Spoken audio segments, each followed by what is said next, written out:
আমরা তসবিহ পড়ি, আল্লাহু আল্লাহু আল্লাহু। আমরা তসবিহ পড়ি, লা ইলাহা ইল্লাল্লাহু মুহাম্মাদুর রাসূলুল্লাহ, লা ইলাহা ইল্লাল্লাহু মুহাম্মাদুর রাসূলুল্লাহ। আর মির্জা ফখরুল, মির্জা আব্বাস, আব্দুল আওয়াল মিল্টু, আমির খসরু মাহমুদ, সামাও বায়েদ, আমানুল্লাহ আমান, তারা বলে নির্বাচন নির্বাচন নির্বাচন। তাদের তসবিহ জিকির হলো নির্বাচন নির্বাচন নির্বাচন। বাংলাদেশের রাষ্ট্রের স্থায়িত্বের প্রশ্নে ইম্পর্টেন্ট কতগুলো পার্টিকেলসের বিষয়ে আমাদের মিডিয়া এবং স্বৈরাচারের সুবিধাভোগীরা নীরব। নাম্বার ওয়ান, এ বিষয়ে যদি দেশের অস্তিত্বের প্রশ্নে যদি আমরা কথা বলতে যাই, প্রথম একটা কথা, ভারতের সাথে হাসিনা শেখ গত 17 বছরে যে চুক্তিগুলো করেছে, গত 17 বছর যে চুক্তিগুলো করেছে, এর 99.9% চুক্তিগুলো ছিল দেশের অস্তিত্ব বিরোধী। দর্শকবৃন্দ, আজ অবধি বিএনপির কোন নেতারা বলেছে এর প্রত্যেকটা চুক্তিকে রিভিউ করতে হবে? প্রত্যেকটা চুক্তি যেখানে আমাদের দেশের স্বার্থ বিরোধী, সার্বভৌমত্ব বিরোধী, এগুলো বাতিল করতে হবে। মির্জা ফখরুল বলেছে, মির্জা আব্বাস বলেছে, আমির খসরু মাহমুদ বলেছে, আব্দুল আওয়াল মিন্টু বলেছে, সালাউদ্দিন বলেছে, আমানুল্লাহ আমান বলেছে, সামাও বায়েদ বলেছে, রুমিন ফারহানা বলেছে, গয়েশ্বর রায় বলেছে, মোহাম্মদ সালাম বলেছে, আমি শুনি নাই। দর্শকবৃন্দ, কারো উপরে রাগের কথা না, কারো উপরে গোসা করে আমি এই কথাটা বলি নাই। কেন জানেন গোসা করে বলি না? একটা কারণে, সেটা হচ্ছে অস্তিত্বের প্রশ্নে ভারতের সাথে গত 16 বছর হাসিনা শেখ চুক্তি এবং এমওইউ স্বাক্ষর করেছে। তাইলে সবচেয়ে বড় দল হিসাবে বিএনপি বলবে না যে আমাদের প্রত্যেকটা চুক্তিকে রিভিউ করতে হবে? বাংলাদেশের স্বার্থ বিরোধী এবং সার্বভৌমত্ব বিরোধী যে কোনো চুক্তি এবং এমওইউ আমাদের ক্যান্সেল করতে হবে, এটা আমাদের বলতে হবে না?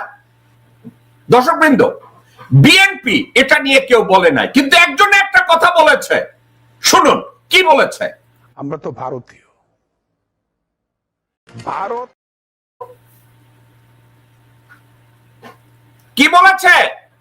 আমরা তো ভারতীয়, তাইলে ওই চুক্তি রিভিউর দরকার কি? বাংলাদেশের 2017 সালের এপ্রিল মাসের 8 তারিখে হাসিনা স্বাক্ষরিত এমওইউ বাংলাদেশের সশস্ত্র বাহিনীকে ভারতীয় সেন্ট্রাল কমান্ডে দেওয়া হয়েছিল। এই চুক্তিটাকে এখন পর্যন্ত ওয়াকার সামনে নিয়ে আসতে দেয়নি। এটা নিয়ে কে কথা বলেছে? কেউ কথা বলেনি, কিন্তু এটা বলেছে আমরা তো ভারতীয়।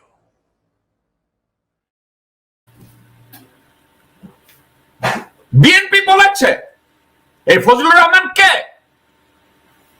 বিএনপির চেয়ারম্যানের উপদেষ্টা, এই চেয়ারম্যানের উপদেষ্টা বলেছে এইটা।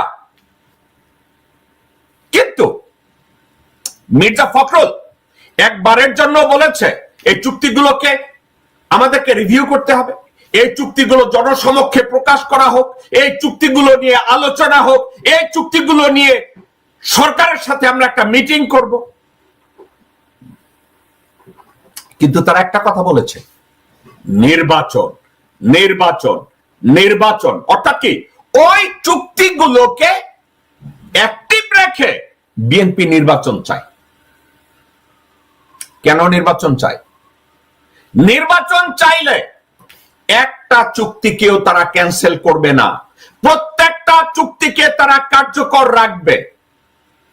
আপনারা হাসিনা ডিজিটাল সিকিউরিটি অ্যাক্ট যেটাকে দেখেছেন আরো দ্বিগুণ ভাবে শক্তিশালী করে আপনাদের কণ্ঠরোধ করবে। একটা বারের জন্য তারা বলে নাই যে ভারতের সাথে সমগ্র চুক্তিকে আমাদের রিভিউ করতে হবে। একটা বারের জন্য তারা বলে নাই। কিন্তু মির্জা ফখরুল বলেছে ইন্ডিয়া আমাদের বন্ধু। কি বলেছে? ইন্ডিয়া আমাদের বন্ধু। ঠিক আছে, ইন্ডিয়া আমাদের বন্ধু। কে বলেছে? মির্জা ফখরুল।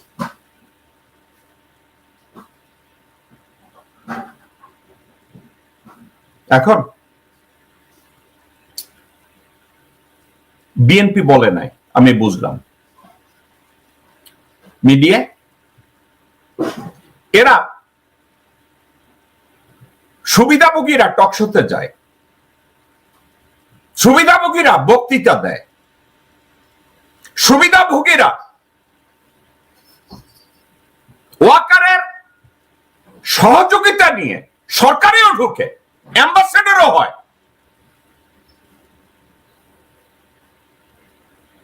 এরা গত 17 বছরে 16 বছরের ভারতের সাথে যত চুক্তি এবং এমওইউ হয়েছে এগুলো জনসমক্ষে প্রকাশ করার কোন ইনিশিয়েটিভ, কোন কনভারসেশন তাদের মধ্যে আসে না।